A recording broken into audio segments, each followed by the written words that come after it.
உலகெங்கிலும் வாழும் தமிழ் சொந்தங்களுக்கு வணக்கம். இன்று நாம் பார்க்க போவது தமிழனின் அறிவை பேசுகின்ற ஒரு இடத்தை பற்றி.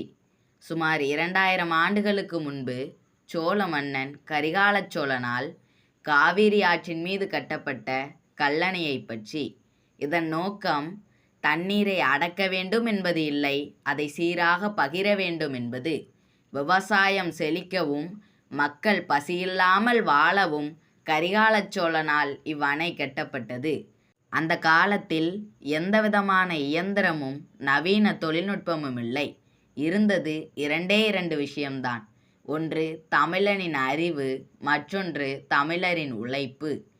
அந்த காலத்து தமிழனின் உழைப்பால் தான் இன்றைக்கும் காவிரி டெல்டா நெற்களஞ்சியமாக இருக்கிறது.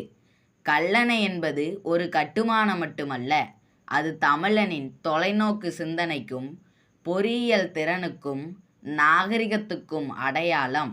இந்த உலகத்துக்கே தமிழன் சொல்லித்தந்த பாடம் ஒன்றுதான். தமிழன் கட்டினால் தரணி உள்ளவரை நிற்கும். நாம் கரிகால சோழனின் புகழை போற்றுவோம். தமிழர் வாழ்க, தமிழ்த்தாய் வாழ்க. நன்றி, வணக்கம்.